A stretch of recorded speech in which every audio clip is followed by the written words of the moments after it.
Hello, my dear student. In this video, I will solve the very important question. बहुत ही ज्यादा important है. Let us start the solution of the question. लेकिन figure समझने की आवश्यकता है. फिगर समझ लीजिए, रिजल्ट बहुत इंपॉर्टेंट है. इससे रिलेटेड क्वेश्चन भी आ जाते हैं और ये खुद भी as a 4 number 5 number 4 number में केस स्टडी के क्वेश्चन में भी इस तरह का क्वेश्चन आ सकता है. केस स्टडी याद रखना, ठीक है ना. क्या है, देखिए, the ratio of the areas of two similar triangles is equal to the ratio of the squares of their corresponding sides. चलिए माय डियर स्टूडेंट, देखिए क्या है, दो ट्राइंगल है ए बी सी और ये क्या है डी ई एफ. दोनों क्या है my dear student, similar triangle है. देख लीजिए, the ratio of the areas of two similar triangles to the ratio of the squares of their corresponding sides. देखिए माय डियर स्टूडेंट, सबसे पहले गिवन देख लीजिए. गिवन क्या है, देखिए, triangle A B C it is similar to triangle D E F. ठीक है, दोनों ट्राइंगल सिमिलर हैं. जब ट्राइंगल सिमिलर होते हैं ना, sides will be in proportion. तो क्या होगा, corresponding sides will be in proportion. मतलब देखिए, ए बी की कोरस्पोंडिंग साइड देख लीजिए डीई, ठीक है. और my dear student, B C की कोरस्पोंडिंग साइड देख लीजिए, that is very important, E F. ठीक है. और my dear student, A C की कोरस्पोंडिंग साइड क्या होगी, बीसी की कोरस्पोंडिंग साइड हो गई ई एफ. ठीक है ना. और ए सी की कोरस्पोंडिंग साइड डी एफ. ये याद रखना है, बहुत इंपॉर्टेंट कंडीशन है ये. ठीक है ना. और माय डियर स्टूडेंट, थोड़ी सी कंस्ट्रक्शन करूंगा. कंस्ट्रक्शन में क्या होगा, ड्रॉ क्या, A P which is perpendicular to B C. And second में क्या होगा, D Q it is perpendicular to E C. Height और अल्टीट्यूड, हाइट भी बोल सकते हैं, अल्टीट्यूड भी बोल सकते हैं, जो बोलना बोल दीजिए. अल्टीट्यूड, इसमें भी अल्टीट्यूड ये हो जाएगा.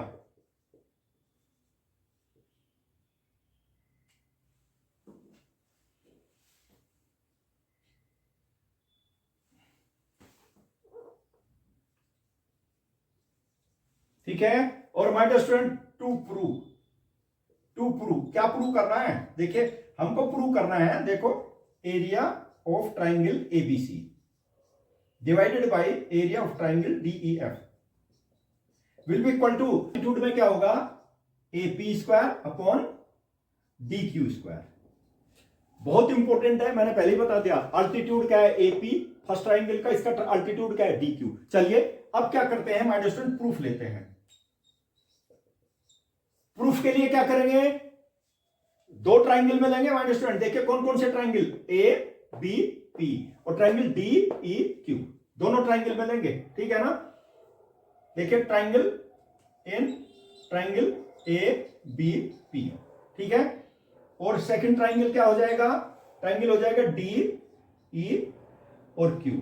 दोनों ट्राइंगल में देखिए, ये इसके ऊपर परपेंडिकुलर है. क्या हो गया माय डियर स्टूडेंट, देखिए, angle A P B will be equal to, second triangle में लीजिए डी क्यू ई, किसके इक्वल हो गया, 90 डिग्री.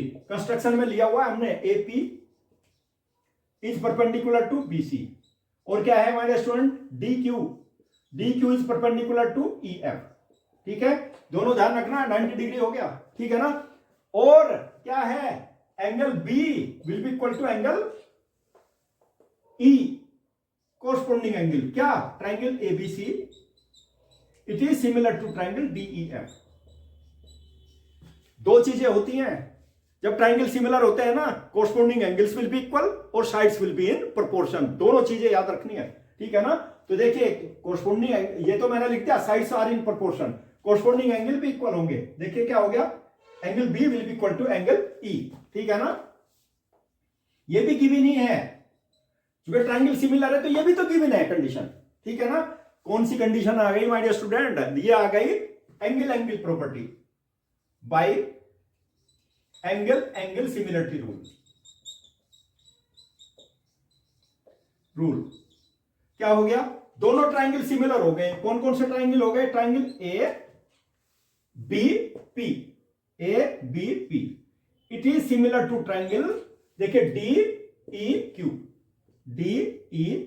क्यू. दोनों ट्राइंगल सिमिलर हो गए माय डियर स्टूडेंट. और जब ट्राइंगल सिमिलर हो जाते हैं ना, sides will be in proportion. Okay, ध्यान माय डियर स्टूडेंट, मैंने प्रूव कर दिया ट्राइंगल ए बी पी और ट्राइंगल डी ई क्यू दोनों क्या है, सिमिलर हो गए, sides will be in proportion. कैसे, देखिए A B sides are in proportion, क्या हो जाएगा, then it will be A B upon what, D E, it will be equal to A P upon D Q. ये equation number 2 आ गई my student. Equation number 1 पहले ही मैं लिख चुका था, ठीक है ना। इक्वेशन नंबर 1 में क्या है, देखिए क्या है, A B upon D E, ठीक है, it will be equal to B C upon A C upon D F. यही है इक्वेशन नंबर 1, ठीक है ना। क्योंकि दोनों ट्राइंगल सिमिलर है ना, sides will be in proportion. अब ध्यान दीजिए आप लोग, अब मुझे क्या करना है, नाउ हमें क्या निकालना है, देखिए ये प्रूव करना है condition, area of triangle ABC, ये एबीसी है, area of triangle A B C divided by area of triangle DEF. Area कैसे निकालते हो, हाफ बेस इंटू हाइट होती है ना। सबसे पहले इसका एरिया निकाल दीजिए, हाफ बेस कितना है बीसी, हाइट कितनी है एपी, ठीक है, डिवाइडेड बाय, सिमिलरली इसका एरिया कैसे निकालोगे, हाफ बेस कितना है ईएफ, ठीक है, हाइट कितनी है डी क्यू। अब माय डियर स्टूडेंट देखिए, इससे तो यहां पर ध्यान दीजिए आप लोग, बी सी अपॉन ईएफ, ठीक है, into AP upon D Q. अब देखिए यहां पे देखिए बीसी अपॉन ईएफ है, बीसी स्टूडेंट देखो यहां पे 1 में देखिए बीसी अपॉन ईएफ किसके इक्वल है, एबी अपॉन डी के इक्वल है, तो मैं यहां पे एबी अपॉन डी लिखूंगा, ठीक है ना। It will be equal to from 1 से लिख देता हूं मैं, इसको मैं हटा देता हूं, ये कंडीशन याद रखनी है to prove. You will have to BC upon EF की वैल्यू किसके इक्वल है, देखिए मैं चूंकि मुझे यहां पे वैल्यू देख लीजिए, यहां आ गया ना, ए बी अपॉन डी के इक्वल है ना, बीसी अपॉन ईएफ। चलिए यहां पे लिख देता हूं मैं, यहां पे लिख देता हूं BC, it will be A B, BC upon EF that will be equal to A B upon DE, ठीक है, into AP upon D Q from 1। देख लीजिए यहां में मैंने बीसी अपॉन ईएफ के स्थान पे एपी अपॉन डी लिख दिया, ठीक है ना। और फ्रॉम 2 देख लीजिए एबी अपॉन डी किसके इक्वल है, एपी अपॉन डी क्यू के इक्वल है, एपी अपॉन डी क्यू, ठीक है, into AP upon D Q, इसको एज इट इज लिख लीजिए, ठीक है ना। देखिए एबी अपॉन डी फ्रॉम 2, ठीक है, और माय डियर स्टूडेंट ये वैल्यू किसके इक्वल आ गई, AP square upon D Q square. और यही तो है माय डियर स्टूडेंट, देखिए एरिया ऑफ ट्राइंगल एबीसी, ठीक है, divided by area of triangle DEF, ठीक है ना। किसके इक्वल आ गया, ratio of the areas of two similar triangle, triangle similar होने चाहिए नहीं तो गड़बड़ हो जाएगा, ठीक है ना। It will be equal to ratio of the squares of their corresponding altitude corresponding height.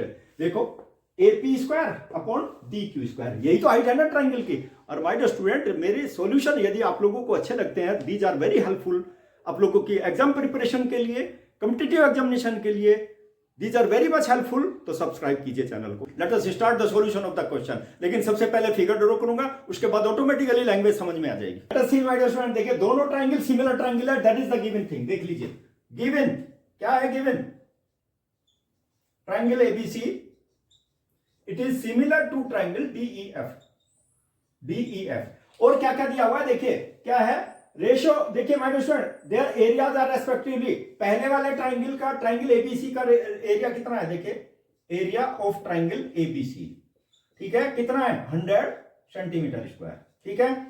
अब देखिए एरिया कौन से ट्राइंगल का, डीईएफ का एरिया कितना है माय डियर स्टूडेंट, देखिए इसका एरिया है 49 सेंटीमीटर स्क्वायर, ठीक है। सेकंड ट्राइंगल का एरिया 49 सेंटीमीटर स्क्वायर है। और क्या दिया हुआ है देख लीजिए यहां पे, if the altitude of triangle ABC, यानी कि अल्टीट्यूड एबीसी का क्या है, एपी कितना है, अल्टीट्यूड ऑफ ट्राइंगल एबीसी कितना है my dear student, AP is equal to कितना है 5 सेंटीमीटर। और आपको निकालना है फाइंड अल्टीट्यूड दूसरे ट्राइंगल क्या है डी क्यू आपको निकालना है, डी क्यू, ठीक है, इस चीज को ध्यान रखना है। लेकिन दोनों ट्राइंगल सिमिलर है। चलिए फॉर्मूला अप्लाई करता हूं। Area of triangle ABC divided by area of triangle DEF, ठीक है, it will be equal to altitude. First triangle का अल्टीट्यूड क्या है, एपी स्क्वायर अपॉन दूसरे का अल्टीट्यूड क्या है, डी क्यू स्क्वायर, ठीक है। लेकिन ट्राइंगल सिमिलर होंगे ना, ट्राइंगल सिमिलर है तो ratio of the areas of two similar triangles will be equal to the square of the ratio of the squares of corresponding altitude corresponding heights. ये formula याद रखना है, ठीक है ना। चलिए देखिए अब इसका अप्लाई कर देते हैं। इसका तो कितना है माय स्टूडेंट, देखिए 100 divided by 49 will be equal to AP की वैल्यू कितनी है, देखिए 5 सेंटीमीटर है माय स्टूडेंट, ये 5 हो गई, 5 स्क्वायर, ठीक है, और डी क्यू हमको निकालना है, डी क्यू स्क्वायर, ठीक है। लेकिन इसकी भी कैलकुलेशन सिंपलेस्ट वे में करनी है, नहीं तो ये भी टिपिकल हो जाएगा, it will take a lot of time. घर में स्क्वायर है ना, मैं क्या करूंगा, देखिए इस स्क्वायर को इधर ले लेता हूं, क्या आ जाएगा 100 अपॉन 49, ठीक है, स्क्वायर रूट में आ जाएगा, और ये क्या आ गया 5 अपॉन डी क्यू, ठीक है। इसका स्क्वायर रूट कितना आ गया, 10 अपॉन 7 आ गया ना, it will be equal to 5 upon D Q, ठीक है।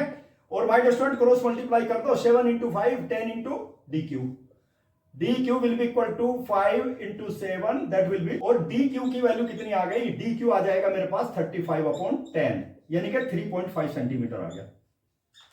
यानी कि सेकंड ट्राइंगल का जो अल्टीट्यूड होगा ना वो कितना हो जाएगा, that will B D Q 3.5 centimetre. Most important question, frequently that question ask in the board examination. लेकिन यदि मेरे क्वेश्चंस का सॉल्यूशन आप लोगों को अच्छा लगता है और ये that is very much helpful for you for the preparation of the board examination, subscribe the channel, okay. और my dear student, in the next video exam oriented solution of the questions I will provide to you, okay. Best of luck.